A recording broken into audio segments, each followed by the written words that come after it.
Thank you, Teresa, and welcome to everybody. The focus of today's talk is going to be on the early years following the gold rush. So if I don't talk about lots of aspects of the goldfields, that's the reason why, because it's such a big topic. There are many things I could be talking about. So I'm going to be looking at things like... Can you not hear? Okay, I'll try to talk. Is the mic working? Just my voice. There we are. Is that better? Okay, so I'm going to talk about how people got to the fields, where they got their water from, how they panned for gold in a waterless country, where they lived, and how they entertained themselves. The talk came about, as Teresa mentioned, as a result of work we did putting together new exhibitions at the WA Museum's Kalgoorlie branch, which we launched in December last year. But the exhibition work's a joint effort, so before I start talking, I'd just like to acknowledge the work of my colleague, Dr. Sue Graham-Taylor, who was the coordinating curator for the exhibition, as well as my other colleagues in the history department, Stephen Anstey, Lee O'Brien and Kate de Bruin, who all also worked on the history stories in the exhibition. The title of my talk today comes from an encounter between an English woman by the name of Catherine Bond and a young man she met before she left Perth for the goldfields in 1896. She records the encounter in her book, which was published 2 years later in 1898, following her return to England. And I quote, "The young man informed me that he did not think much of Western Australia. He had been in the country for 6 weeks, had been to the goldfields, had been ill all the time, and was going back to England as fast as a ship would take him. And he agreed with the man who called it a land of sin, sand, sorrow, sickness and shilling drinks." Catherine Bond's short experience on the fields was not quite as disheartening as that of this young man. She found much of interest, though she warned of the many difficulties, including, she records, the want of water, the dearness of everything, especially forage, the all-pervasive dust, and the annoyance of the flies, which she said swarm everywhere. Catherine lamented, "If only the water problem could be solved, the world would be astonished by the production of the precious metal." And it was the lure of this most precious of all metals, and of course we're talking about gold, which attracted tens of thousands of diggers to the eastern goldfields to try their luck. In the early years, most were single young men, with wives and families following later. Gold was first discovered at Southern Cross in 1888, though this discovery was not all that promising. A few years later, in 1892, when Southern Cross was in a fairly depressed state, there was a second discovery at Coolgardie by Arthur Bailey and William Ford. And 9 months after that, the rich discovery at Coolgardie was eclipsed by news of Paddy Hannon and Tom Flanagan's find further east at Mount Charlotte.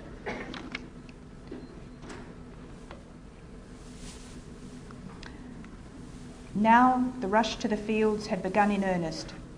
This was at a time when the eastern colonies were in the grip of depression, with many people out of work. The new discoveries of gold in the west brought hope for many of those t'othersiders who were suffering in the depression on the east coast, and even the prospects of fortunes to be won.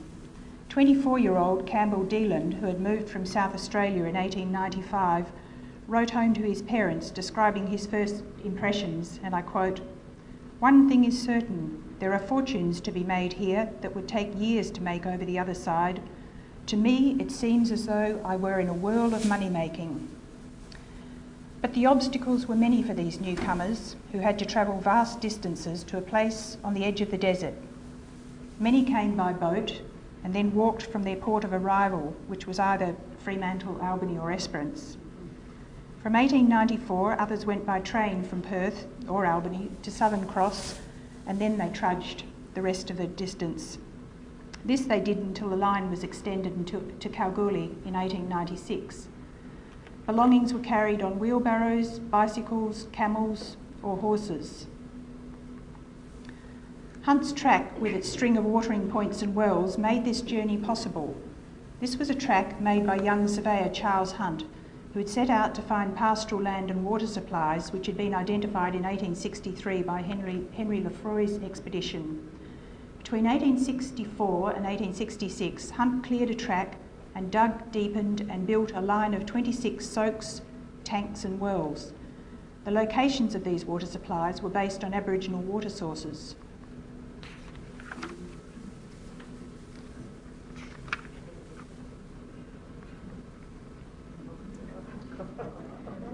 I mentioned the use of bicycles to carry possessions on the overland trek. Now this one here is definitely not a racing machine. It was made in about 1899 and belonged to a prospector who went by the name of Mulga Bill. He reputedly pushed this bicycle from Southern Cross to Mount Barker. The bike gained some notoriety at the time and was included in the West Australian section of the 1901 Glasgow International Trade Exhibition and also in the 1908 Franco-British Exhibition in London. The bicycle was described in the 1900 edition of Strand magazine by a G.B. Dunsford of a place called, and can you believe it, Bummers Creek, near Leonora. And it went like this. This bicycle was made by a dry blower who goes by the name of Mulga Bill. He has travelled many hundreds of miles over this arid country and made the bicycle from the material available as follows.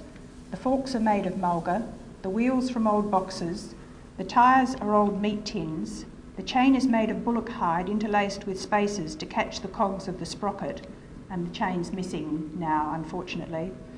The speed attained on this ingenious contrivance is not great, but it is undoubtedly an example of that determined pluck so characteristic of the dry blower who has prospected this country in the face of insuperable difficulties.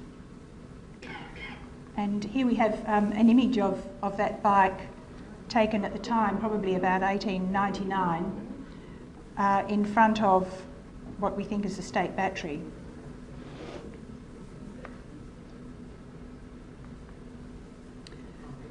And camels quickly became one of the other major sources of transport on the goldfields. They were first introduced to WA in 1892, and by early 1893 there were 380 camels in WA and more on their way from India. The benefits for those seeking gold were immediately visible. Camels could survive for days without water and could feed on local vegetation. Horses, by comparison, needed regular watering and feed had to be provided, both of which had to be purchased at great cost, if indeed it was available.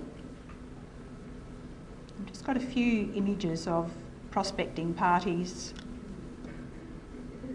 and prospectors' camps, mostly with camels.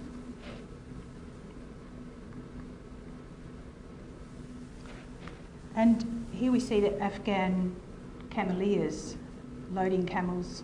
The cameleers who accompanied the camels, as I said, were known as Afghans. They shared the Islamic faith but spoke a variety of languages coming mostly from Afghanistan and the lands that comprise present-day Pakistan. While their skills were mostly welcome, racism towards them was, however, common. Another image of an Afghan camp on the goldfields. Water was a major obstacle to people heading to the goldfields. To all the newcomers, these landscapes appeared waterless, but in fact they often held hidden supplies. The traditional Aboriginal owners of the land had depended on these water sources for thousands of years before the arrival of Europeans. The sources included wells, clay pans, soaks and springs.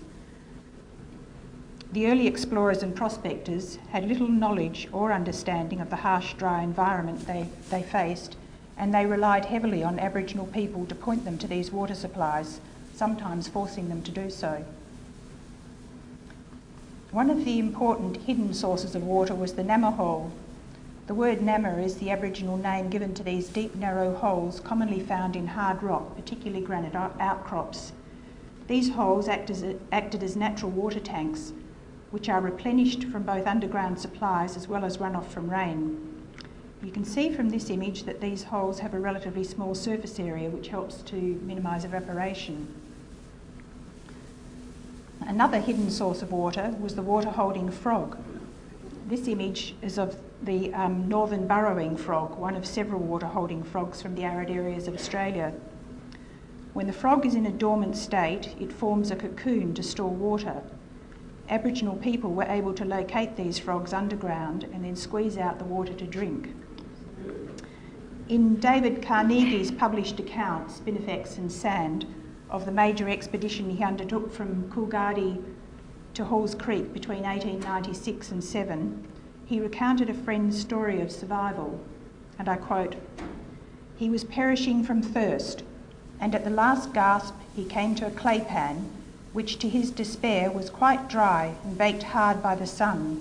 He gave up all hope, not so his black boy, who after examining the surface of the clay, started to dig vigorously, shouting, 'No more tumble down, plenty water here.' Struggling to the side of his boy, he found that he had unearthed a large frog blown out with water, with which they relieved their thirst. Subsequent digging disclosed more frogs, from all of which so great a supply of water was squeezed that not only he and his boy, but the horses also were saved from a terrible death."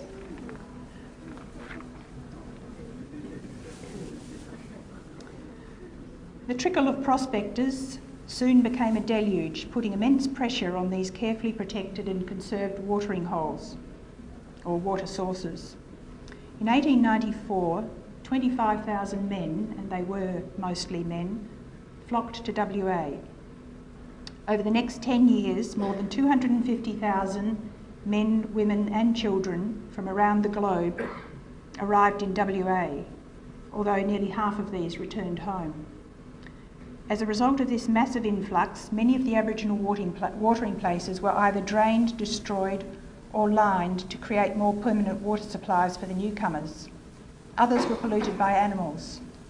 So scarce was potable water that it became even more important than the gold.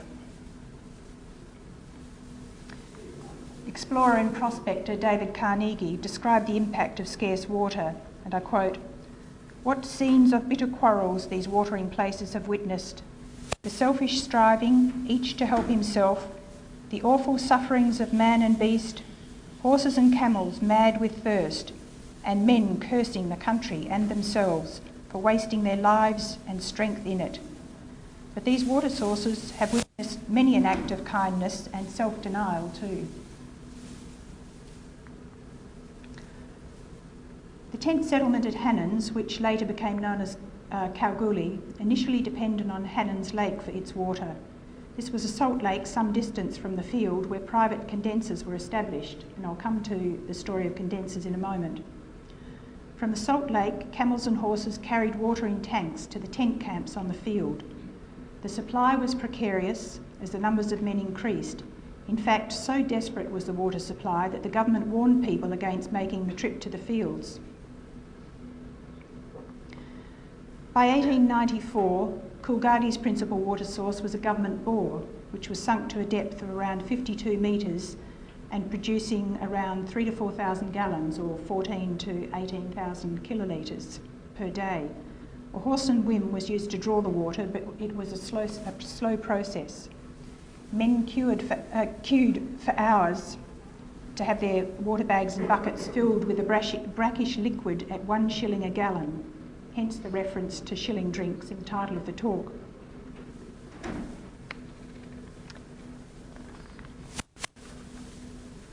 And we've got a couple more images related to water sources. Building a dam using camels in about 1917. And this one I love. Pumping water using a bicycle in the 1890s.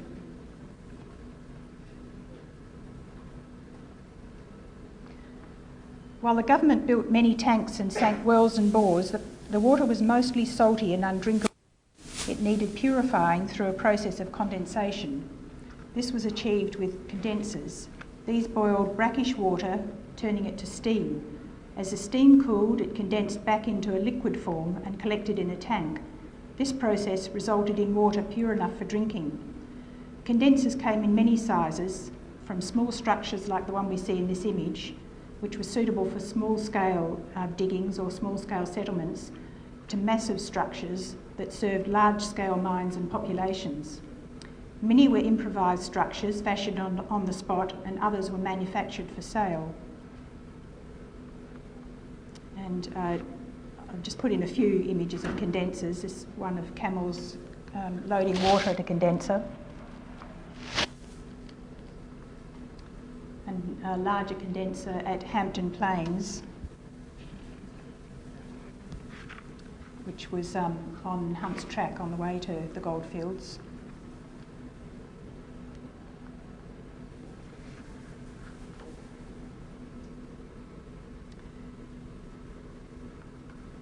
And I've put this one in, Mrs. Irvine's tea rooms near the Hampton Plains condenser. We hear a lot about the working lives of men on the goldfields. There were a number of enterprising women who set up businesses running tea rooms and boarding houses to provide facilities for single men on the fields. These businesses also provided a family income in economically precarious times, and also for women who lost their husbands in mining accidents or due to illness.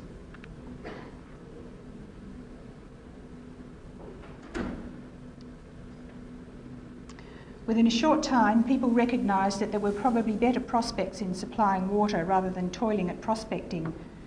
These enterprising individuals soon began establishing businesses to condense water and supply it.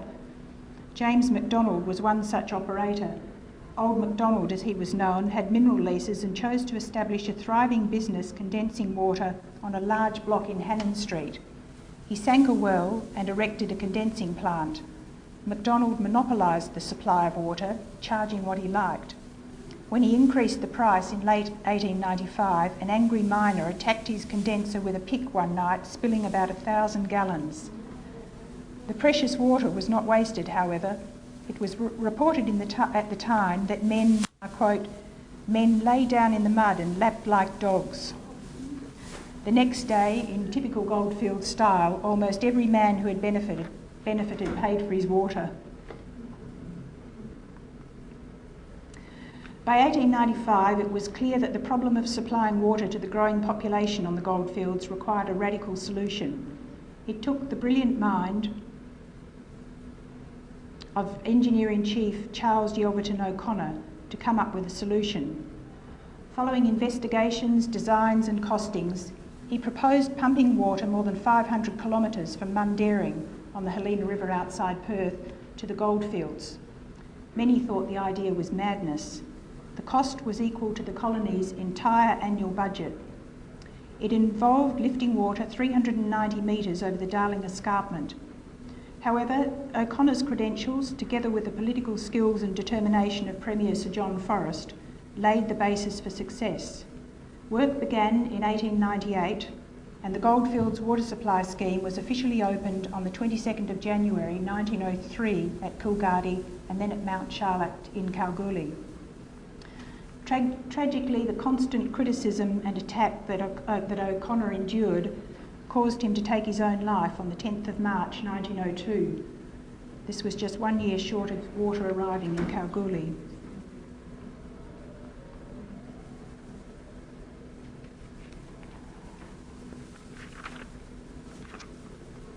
And an image of Mount Charlotte Reservoir being built in 1898. The lack of water affected not only supplies for daily living, but it also changed the way gold was panned. The traditional method of panning for gold in creeks and waterways by using water to wash away lighter materials, which left the heavier gold behind, was not possible in WA's arid landscape. Instead, a variety of novel methods were used to obtain gold. Homemade shakers, and we can see a shaker in the background, rocked the crushed ore from side to side, causing it to pass over a series of different sized sieves, the finer material falling through. Then, based on the age-old principle of winnowing for grain, the heavier gold was separated from other matter using two pans, as we can see here in this image. And then the invention of machines known as dry blowers made this process easier by incorporating a pair of bellows on a shaker, as we can see here in the photo. The bellows blasted a current of air, causing foreign and lighter matter to be blown away, replacing the more laborious task of winnowing with two pans, as we saw in the previous image. When the dry blower was invented by Stephen Lawton in 1893, it revolutionised life for gold prospectors. 300 were sold in the first year. The dry blowers were manufactured in Fremantle and agencies were established in all mining centres. Lawton's machine, which weighed about 100 pounds or 45 kilograms, was designed to be carried on a horse or camel. And this dry blower that we see in the image was donated to the WA Museum in 1897. And here we've got an image of Lawton's dry blower in action.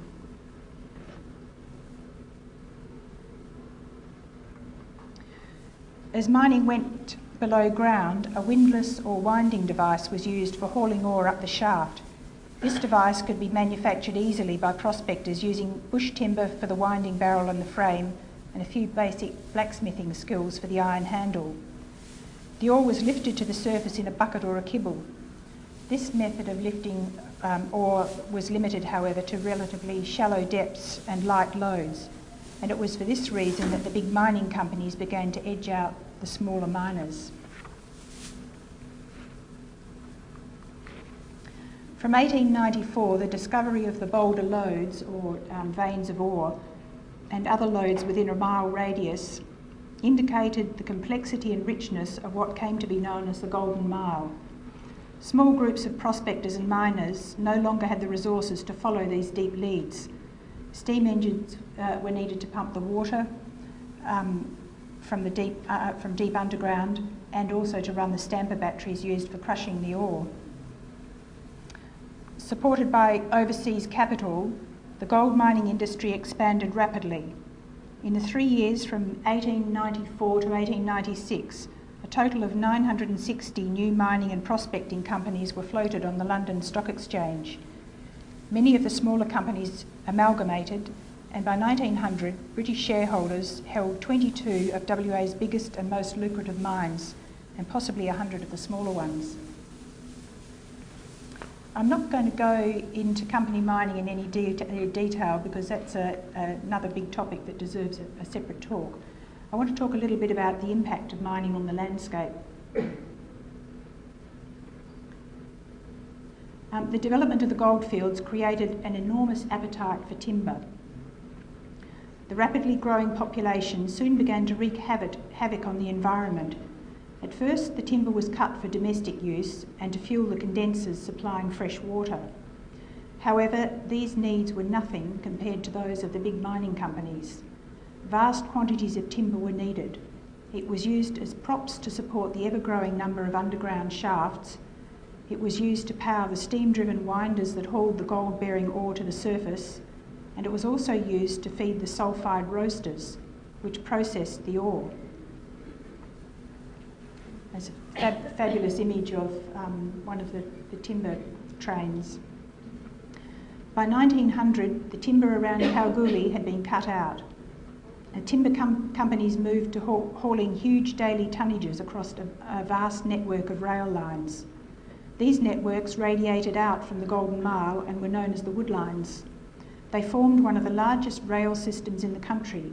At their peak, the firewood companies were delivering around 1,500 tonnes of timber per day to the mines and towns. It was one of the largest industrial uses of timber for fuel anywhere in the world in the 20th century. And this image here is taken just a few years ago. It shows the amount of timber which was used to support some of the tunnels and shafts underground. And we see them here as a result of the digging of the super pit underground, the open cut mining processes on the Golden Mile, and this is part of the waste of that process. I want to turn now to everyday living on the goldfields during the Roaring 90s. The 1890s was a watershed in WA's economic history following the discovery of gold on the eastern goldfields. In just one decade, the small rural-based economies saw a fourfold increase in population and a massive increase in infrastructure as capital became available. From just 48,000 people in 1890, the population of WA climbed to 180,000 in 1900. And you also have to remember that just 50 years before, in 1850, the population was just under 6,000 people. While 130,000 newcomers remained, nearly double that number arrived, with many of the disappointed diggers returning home. The sudden influx of people to the isolated goldfields saw tent towns mushroom, following news of a strike. Others disappeared almost as quickly as they had sprung up. In the early years, there were few basic amenities to service the growing population. Kalgoorlie's Sun newspaper was still reporting in 1898, 5 years after the discovery of gold, that, and I quote, "There is no place where men of any class can get board and lodging, except at hotels, which few can afford. The rest have to be content with a hessian or canvas humpy. There they live through the sweltering heat of summer or cold of winter." Campbell Deland, a young man who moved to the west from South Australia in 1895, wrote home to his parents, "I've got my house fixed up now. My new mansion is a canvas tent on a wooden frame. It is 8 feet wide by 10 feet long and sides 5 feet and up to the centre of the roof at 8 feet. I have a wire stretcher, 3 blue blankets, my little rug and a large rug I bought here. Then I fixed up a table." And just a couple more images of housing on the goldfields in the early years.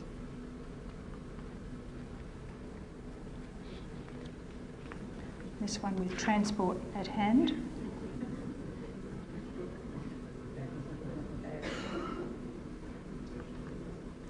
And the Waller family portrait in 1895.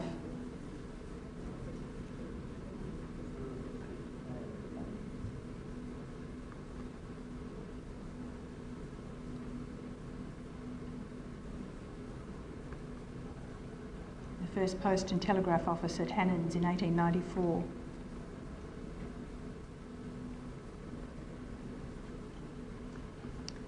And a view of Hannon's in within the first year. And another view a bit later in the 1890s. You can still see that, although a lot of these are not tents, they're still canvas covered frames. And then I've got a couple of views of Hannon Street. The first one in about 1895, when we can still see a few trees in the main street.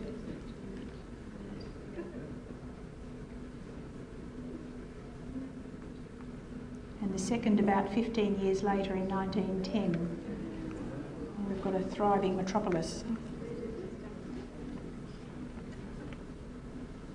Now I've also got a few images of domestic items that helped people to cope with conditions on the fields. The Coolgardie Safe. Many of them were improvised, as this one is.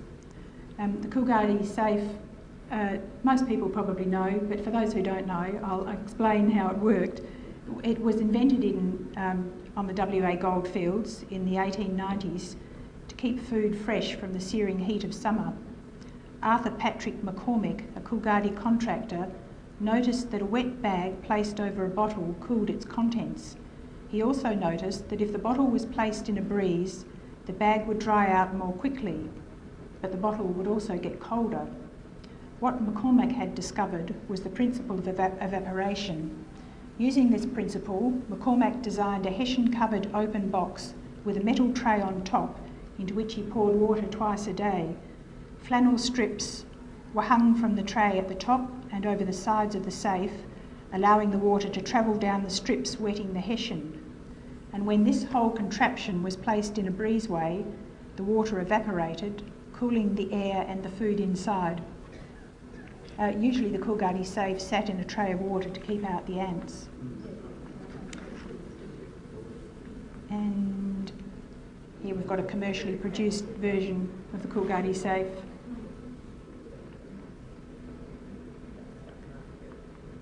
Another common item in use on the goldfields was the water filter.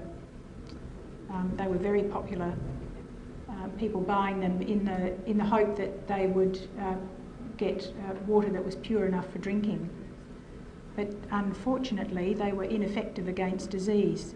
An 1894 British Medical Journal report commenting on this particular model that we see here stated, "None of these filters possess the power of intercepting microorganisms. We must conclude that these filters not only confer no protection, but in all probability materially increase the risk of infection." And a flycatcher. These artefacts are from the museum's collection, and they're on exhibition, most of them on exhibition in the new galleries in Kalgoorlie. Sugar water was placed in the bottle, then the stopper was put on the top to seal it. The flies entered in from underneath and became trapped and eventually drowned in the water. So the flycatcher leads us on to the next topic of discussion, and that's the 1890s typhoid epidemic. I've already talked of the difficulty and expense of obtaining potable water.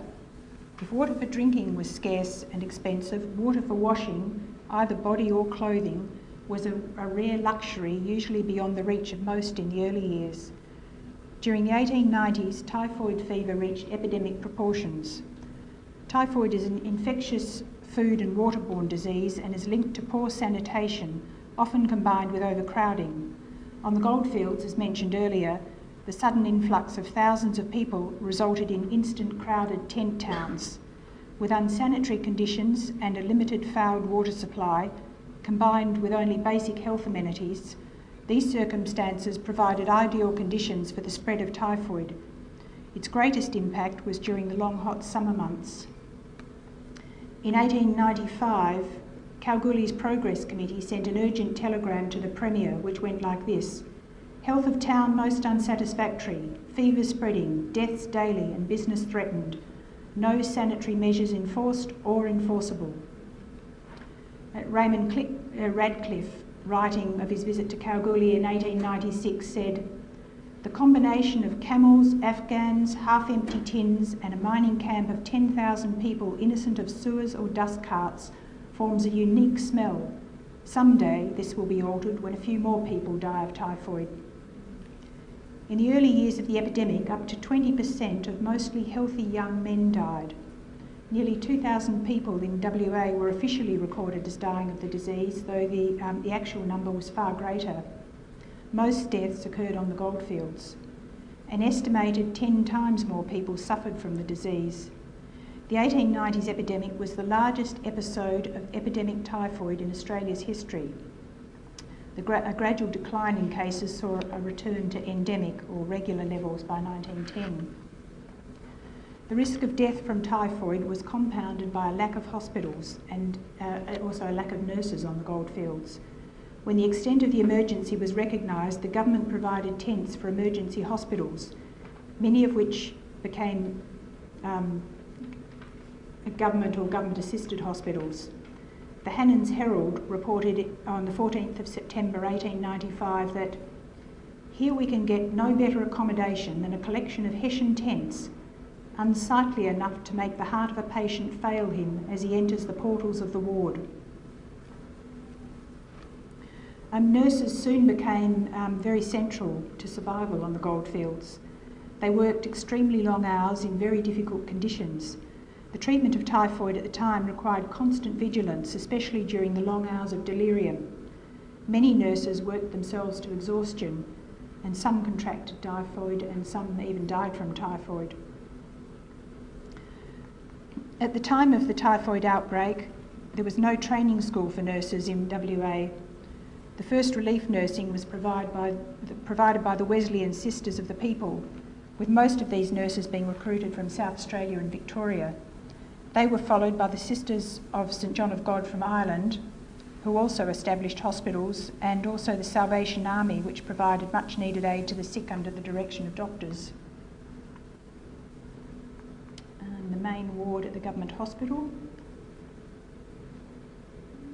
And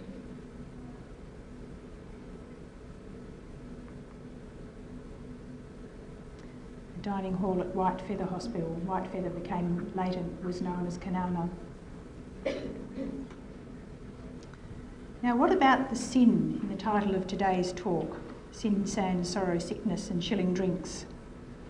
Prostitution was certainly one part of the sin on the goldfields that the young man was referring to. It was described in the local press at the time as the scarlet stain, or the social evil, or the pariah sisterhood of shame. Prostitutes appeared on the streets of Kalgoorlie from its earliest days. Japanese and later French women were targeted as the police sought to stamp out this social evil. In 1896, 2 Japanese women were sentenced to 2 months' jail for allowing their Hannon Street house to be occupied by prostitutes. The 2 policemen had watched through a spy hole in the Hessian-clad building what was described as grossly immoral conduct. In 1902, West Brookman Street was re-gazetted as Hay Street and became the famous red light district of Kalgoorlie. Prostitutes had to register with the police, they had to live in the brothels where they were employed, and they could not socialise with the local community. These regulations were enforced by the local police working in cooperation with the brothel madams, although they had no formal authority to do so. And another item from the museum's collection is a brothel token from about 1900. It was found at Kanowna. We're not certain just how these tokens were used. Perhaps they were issued to regular customers, offering one on the house when a certain number were accumulated. Some say that they could have been purchased from tobacconists as a token for service to avoid money changing hands at the brothel. While Martha of Brookman Street was known as the Russian princess, she's actually thought to have been French, as is suggested on the token, if you can see that in the writing.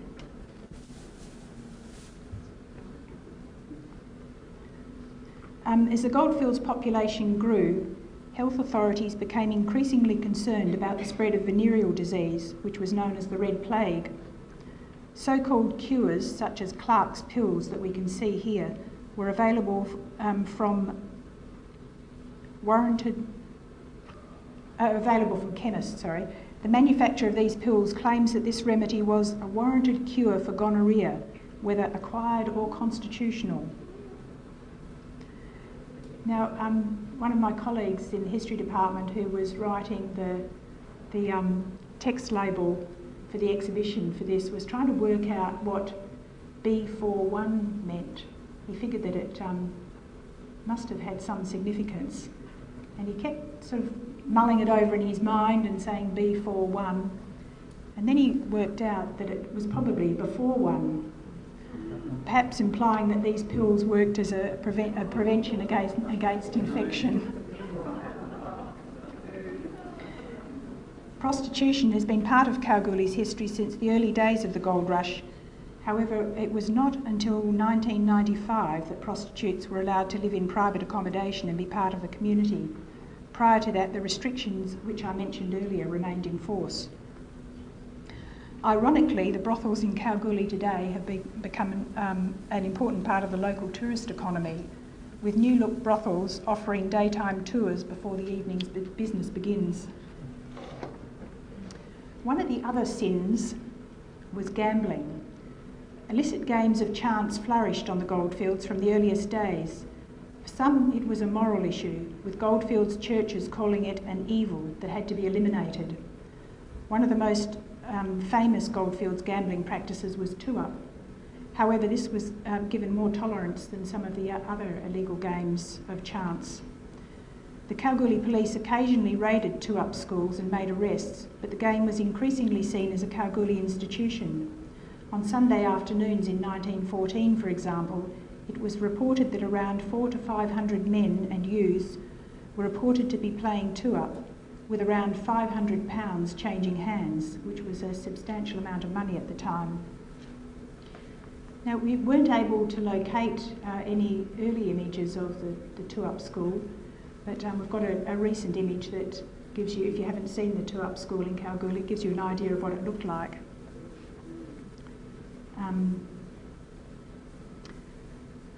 Two-up continued at this famous two-up ring located just outside Kalgoorlie until 2001.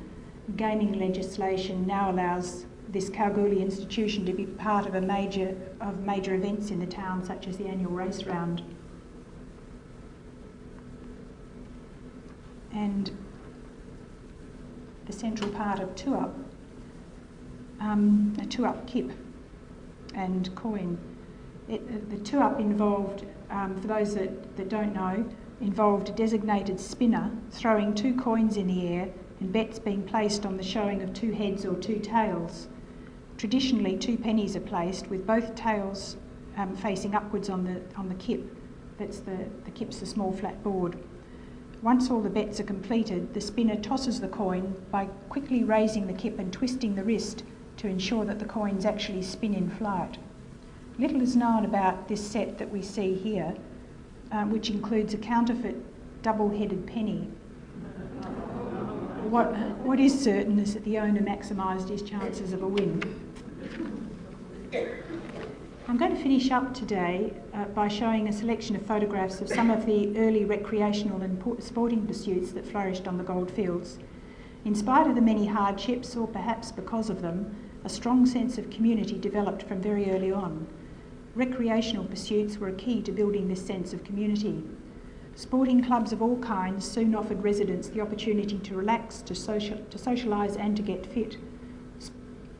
Sunday sport was associated with gambling, and hotel trading was unique and controversial. An Australian Rules Football Club was formed in 1896. Cricket was popular, track and field sports, horse racing, greyhound racing and cycling were all soon well established, with many thousands attending the organised events. In 1897, the Australian cricket team visited Kalgoorlie on its way to play in England. Women's sporting clubs were also well patronised, with tennis, cricket, bowling and night croquet being popular. As well as producing some of its own sporting champions, the Goldfields hosted some of Australia's and the world's best sportsmen and women. And by the early 1890s in WA, cycling was described as the rage. Health authorities declared that not in 200 years had there been any one thing that so benefited the human race. It was seen as a cure for indigestion, sleeplessness and all manner of diseases, and it recreated family life. However, the churches and the theatre saw it as a threat to their numbers. Booksellers complained that, and I quote, "People who wheel much read little." And tobacconists pointed to the massive decline in cigar sales.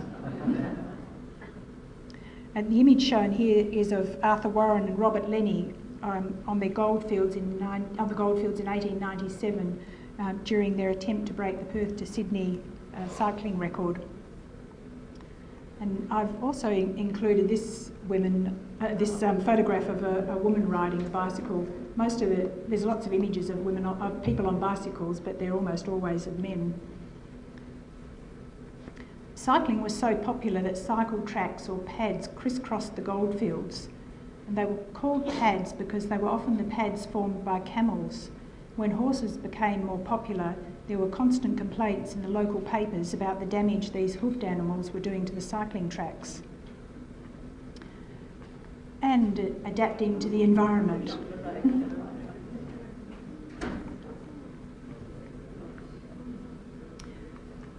Surprisingly, in a place with so little water, by 1895, swimming had become the fashionable recreation, as it was described at the time in Kalgoorlie.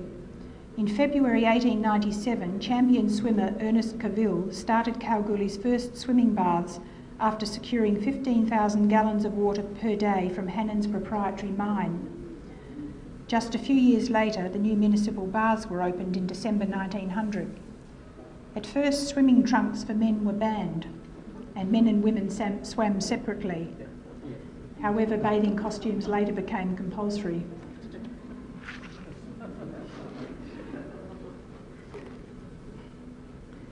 In 1906, Queensland-born sprinter Arthur Postle, who we see here on the left, achieved world fame in Kalgoorlie before a crowd of 20,000 people when he defeated the Irish world champion Beauchamp Day, who's on the right. And I'll finish up with an early image of one of Kalgoorlie's most enduring sports, horse racing. Here we see the grandstand at the Kalgoorlie racecourse in the early 1910s. Racing was first introduced to the goldfields in the 1890s, I think 1894. And it developed as a major goldfields industry over the next 50 years, often drawing huge crowds. So I'll leave you with that image of the crowded grandstand in Kalgoorlie, and that completes my talk. But before I close, I just want to add a little advertisement. As I said at the beginning of my talk, it only covers a fraction of the stories that you can tell about the goldfields, and only a fraction of the stories that we tell in the new exhibitions at the WA Museum in Kalgoorlie. So if you get a chance to go to Kalgoorlie, I'd recommend that you go and take a visit to the museum and have a look at the exhibitions there. So thank you very much.